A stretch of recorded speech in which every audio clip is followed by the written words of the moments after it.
Hotspot इथंच आहे बर का. तर मग चला चॅनलला सबस्क्राईब करा आणि घंटी नक्की वाजवा.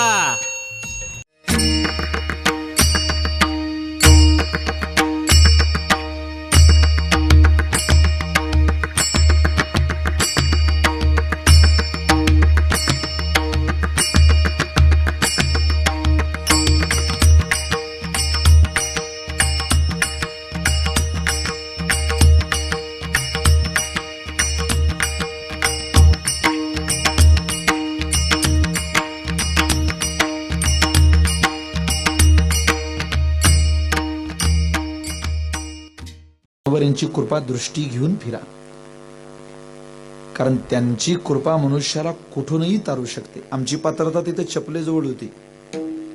चपलेजवळ अंगावरचे कपडे सुद्धा मुक्ताबाईनं दिलेलं दान आहे, याच्या पलीकडे काही नाही. म्हणून कोण्या मोठ्या माणसाच्या दारात हाजी हाजी करत पवित्र जीवन घालवल्यापेक्षा संताच्या दरबारातला भिकारी कुत्रा म्हणून जीवन जगाला लात लागली तरी उद्धाराच्या दिशेने लागली. मोठ्या माणसाने कृपा नसते करायची, कृपा साधूने करावी. महात्मा त्यांच्या मनात आलं तर हवं ते मनुष्याला मिळतं. मी तुम्हाला एक काय मिळू शकतं हे पटवून देण्याकरता एक उदाहरण संत चरित्रातलं आपल्या समोर ठेवतो आणि सेवेला विराम देतो. संत साहित्यामध्ये, संत चरित्रामध्ये मुक्ताबाईच्या चरित्रात असं वर्णन आलेलं आहे की मुक्ताईंच्या मनात आल्यानंतर काय होऊ शकत नाही असं म्हणे. तुमच्या जवळचा विषय आहे. मुक्ताबाई आणि ज्ञानोबा पैठणला आले. निवृत्तीनाथ होते, सोपान काका होते, पैठणला आले. आणि पैठणला कृष्णाजी पंत देवकुळ्याचं कुटुंब आहे. आजही तिथं राहायला लागले. देवकुळ्यांचं आजही कुटुंब आहे. तिथं राहत असताना, वास्तव्याला असताना छोटीशी एक रूम दिलेली ज्ञानोबाऱ्यांना राहायला, मुक्ताबाईला राहायला. चारही भावंड तिथं विश्रांती करता असायचे. कृष्णाजी पंताच्याच घरी अन्न शिजवायचं आणि तिथंच खायचं असा उदरनिर्वाह चाललेला. रेडा बोलवणं झाला होता पैठणला नागनाथ घाटावरती. रेड्याच्या पाठीवरती मारलं, त्यावेळेला पाठीवरती वड उमटवले होते ज्ञानोबाऱ्यांनी.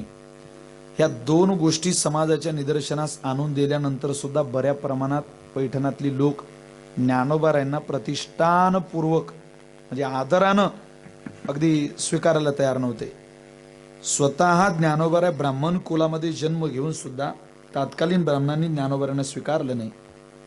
ते मानायचे बऱ्या प्रमाणात, पण स्वीकारत नव्हते. त्यांना ज्ञानोबाऱ्यांना मुक्ताबाईला आपल्या जवळ बसून काहीतरी द्यावं, काहीतरी भरवावं असं कधीच वाटलं नाही. एकदा कृष्णाजी पंत देवकुळ्याच्या वडिलांचं श्राद्ध होतं पैठणला आणि त्या श्राद्धाला ते म्हटले, आज माझ्या बापाचं श्राद्ध आहे आणि त्या श्राद्धाला जर मुक्ताबाई तुम्ही स्वयंपाक करत असल्या तर मी अख्खं गाव जीव घालतो. पैठण सगळ्या शास्त्रींना, पंडितांना, पुरोहितांना, तत्ववेत्यांना जेवणाला बोलावतो, फक्त तुम्ही स्वयंपाक बनवला पाहिजे. मुक्ताबाईंनी होकार दिला. हरकत नाही म्हणे, मी बनवते स्वयंपाक. स्वयं मुक्ताबाई स्वयंपाक बनवायला तयार झाल्या. गावामध्ये कृष्णाजी पंत देवकुळ्याचा मुलगा निमंत्रण सांगायला जातोय, 12 वाजता जेवायला या, आमच्या आजोबाचं श्राद्ध आहे, या जेवायला. दारादारावर बातमी पोहोचली. ब्राह्मणांनी पैठणामध्ये मीटिंग घेतली. ऐका मीटिंगचा ठराव, जो कोणी कृष्णाजी पंत देवकुळ्याच्या घरी जेवायला जाईल, नाव्याने दाढी करू नये, कुमाराने गाडगं मडकं देऊ नये, ब्राह्मणाने विधी करू नये आणि चांभाराने जोडा देऊ नये. 4 लोकांनी या गोष्टी त्यांना पुरवू नये, म्हणजे जीवनच संपलं. वाडीत टाकल्या जाईल. कोणीही जाऊ जेवण करायला, त्याला वाडीत टाकल्या जाईल. मीटिंगमध्ये एका सत्पुरुषाने विचारलं, का हो, काय इतका द्वेष करता, तिथं जेवायला का जायचं नाही? त्यावेळेला बोलणारे बोलत होते, ते जेवण संन्याशाच्या पोरांनी बनवलेलं आहे आणि त्यात संन्याशाची कार्टी स्वतःला मुक्त म्हणणारी मुक्ता स्वयंपाक करायला आहे, म्हणून जेवायला जायचं नाही. हे शब्द आजही साहित्यात वाचायला, चरित्रात वाचायला भेटतात. डोळ्याला धारा लावणारं मुक्ताबाईचं चरित्र आहे. अरे, तिच्या हातचं खायला आम्ही आज तळफडतो. तुम्ही सुद्धा तळफडतास ना. पण त्या कालावधीमध्ये ती स्वयंपाक बनवते म्हणून नाही जावं वाटलं, नाही खावं वाटलं, कोणी गेलं नाही. महाराज इकडे मुक्ताबाई पहाटे 3ला उठतायत, स्नान संध्या विधी करून स्वयंपाक बनवताय. कधी माहिती नाही श्राद्धाला काय बनवावं लागतं, पण सगळं बनवलं. आपण ज्ञानोबाऱ्यांना ओवी सांगताना फोटो पाहिला असेल. ज्ञानेश्वरी समोर आहे आणि समाधी बैसला निर्वाण ही चित्र आपण ज्ञानोबाऱ्यांचं पाहिलंय. पण मात्र ज्ञानोबाराय मुक्ताबाईला स्वयंपाक करू लागताय हे चित्र काही आपण आपल्या डोळ्यांनी पाहिलं नाही, पण वाचायला जरूर मिळतं. ज्ञानोबारांनी स्वयं आपल्या हाताने अनेक पदार्थ त्याच्यात बनवले. स्वयंपाक तयार झाला, जेवणाची वेळ आली आणि सगळ्या दारावरती कृष्णाजी पंताचा मुलगा फिरतोय, चला जेवायला. लोक निरोप सांगायचे, आमचं आत्ताच झालं. कोणी म्हणायचं आम्हाला भूक नाही, कोणी म्हणायचं आम्हाला इर्द पडलं, कोणी म्हणायचं आम्हाला सुतक आहे, कोणी म्हणायचं आम्हाला तुमच्या घरचं चालत नाही, कोणी म्हणायचं तुम्ही उशीर केला. हे नाना तऱ्हेची कारण ऐकून ज्यावेळेला देवकुळ्याचा मुलगा घरी आला आणि बापाला सांगतो, बाबा आपल्या आज्याचं श्राद्ध जेवायला कोणी नाही येत, हो पैठणातलं कोणी नाही येत. मग कोणीच जेवणार नाही आपल्या घरी माझ्या बापाचं श्राद्ध.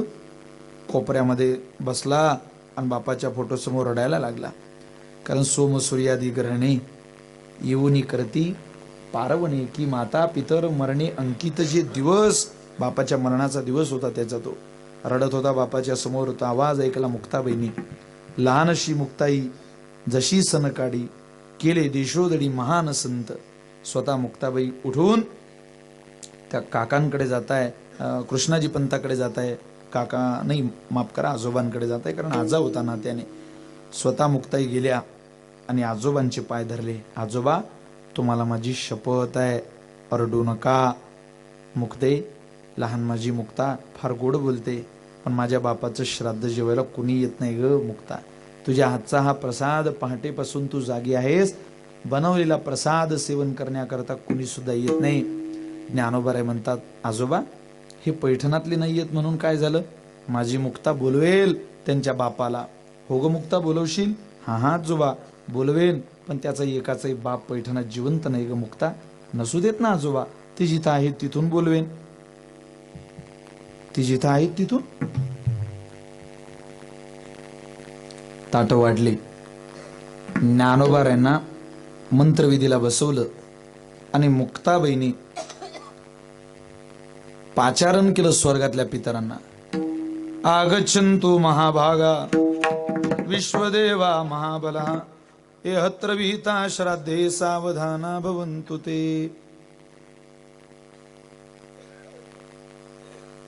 निळोबाऱ्यांचं गोड प्रमाण आहे.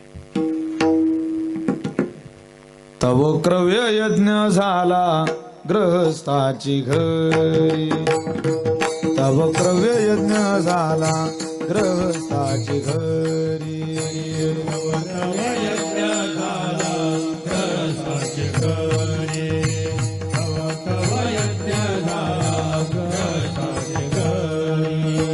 इतर मंत्रोच्चारी आवानिले,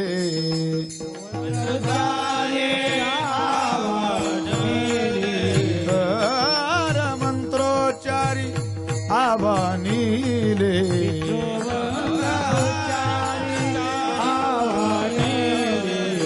तव क्रव्य यज्ञ झाला ग्रहस्थाची घरी, तव क्रव्य यज्ञ झाला ग्रहस्थाची घरी.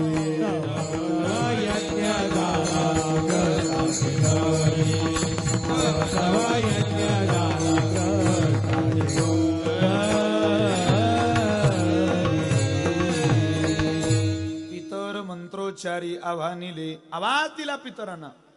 एखादी नदी समुद्राकडे धावावी, झोपलेलं पोरग आईकडे पळत यावं, तसे स्वर्गातले पितर माईकडे पळत आले आणि मुक्ताबाईला नमस्कार करून ताटावरती बसले. पैठणातल्या लोकांचे सगळ्यांचेच पूर्वज मुक्ताबाईंनी पैठणातच जेवायला बोलावले. ते पदार्थावरून, पातेल्यांवरून झाकणं निघाले, सुगंध दरवळला पैठणात. हे म्हणत गड्या कोणीतरी आलंय जेवायला. अरे जाऊन पहा कोण आहे. एकाला पाहायला पाठवलं. ज्याने दरवाजा ढकलला त्याचाच बाप कडी हाणत होता. आपला दिसतो. गेला आणि बापाला नमस्कार केला. बाबा इतके श्राद्ध मी केले, कधी आले नाही हो, पण आज आलात. आवाज दिला सगळ्या ब्राह्मणांना आणि एक आरोळी देऊन सगळ्या ब्राह्मणांना सांगितलं, अवघे द्विजवर म्हणती धन्य धन्य, अवघे द्विज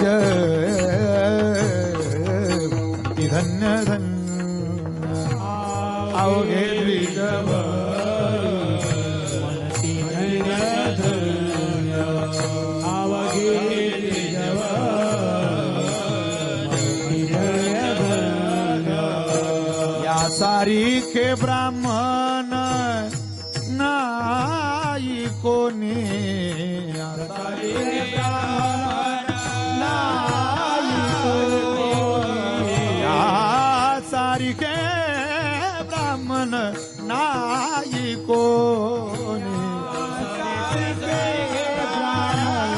नाही कोणी अवघे द्विजवर म्हणती धन्य अवघे द्विजवर मनती धन्य धन्य अवघे द्विजवर मनती धन्य धन्य अवघे द्विजवर मनती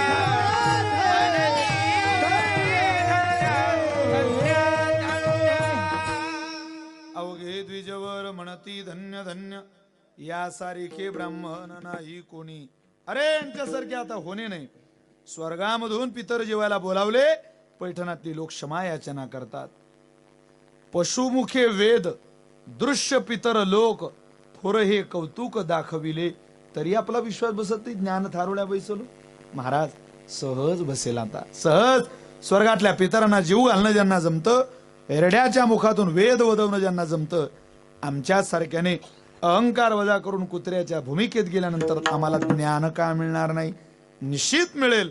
आम्हाला सुद्धा मिळालं. फक्त सूत्र एक, भुंकत भुंकत द्वारी आलो. नेमकं त्या दारी जाताना भुंकले काय? काहीच नाही. हेच विठोबार कुमाई जय जय हो विठोबार कुमाई विठोबार कुमाई. टाळी वाजवा, भजन करा, बोला. कुमार कुमार कुमार कुमार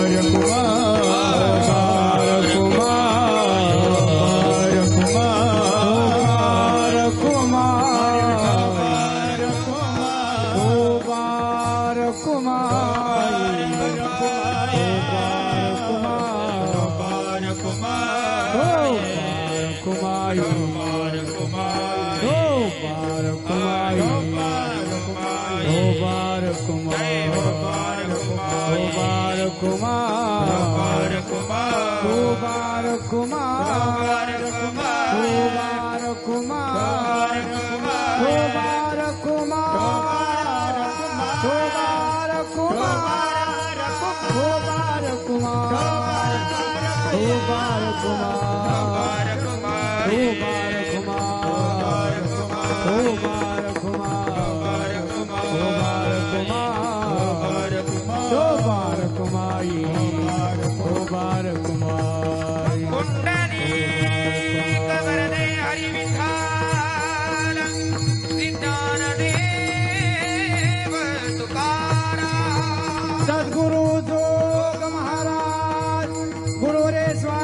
हॉटस्पॉट इथंच आहे बर का.